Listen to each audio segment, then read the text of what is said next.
Kama ambavyo wengi mtakumbuka kwamba katika nchi za Mashariki ya Kati kumetokea mzozo ambao umesababisha viwanja vingi vya ndege kusitisha safari za ndege za kawaida na kusababisha watu wengi kukwama katika viwanja mbalimbali. Sasa katika uwanja wa ndege wa Dubai kulitokea taarifa hapa za Watanzania ambao walikuwa wamekwama huko, kama ilivyokuwa kwa raia wa nchi zingine ambao walikuwa wakitafuta namna ya kurudi nyumbani.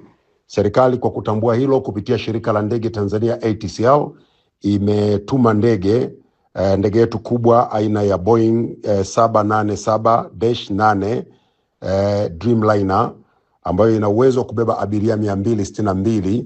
Iliondoka ndege hii jana tarehe 8 mwezi wa 3 mwaka 2026 majira kama ya saa 5 hivi za usiku kuelekea Dubai, na ilikwenda na abiria wachache kama 113.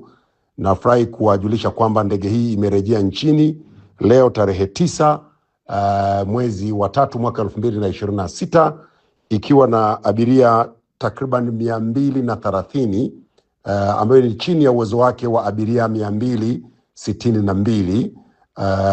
Abiria wengine hawakutokea uwanjani, na ningependa kuweka sawa hapo kwamba ndege hii ilibeba abiria ambao walikuwa na tiketi za ATCL, lakini pia kwa abiria ambao walitaka kusafiri waliokuwepo airport pia walipata nafasi ya kusafiri kurejea nyumbani, ikiwa ni ndege maalum ambapo ATCL waliomba kibali, ndio maana zinaitwa ndege maalum, kwa sababu hairuki kwa ratiba ya kawaida ya ndege ambazo zimekuwa zikienda huko Dubai kutoka shirika letu la ndege la ATCL.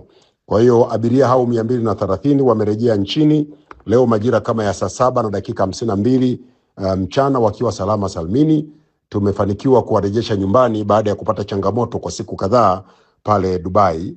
Tunaendelea kuangalia kama kutakuwa kuna uhitaji, basi tuone kama tunaweza kupata kibali pia cha kufanya hivyo, lakini safari hizi hazijawa kawaida kutokana na changamoto hiyo ambayo imejitokeza katika Mashariki ya Kati ya hali ya kiusalama katika usafiri wa anga, na ambayo imelazimu viwanja vingi vya ndege kusitisha safari katika ratiba za kawaida za ndege.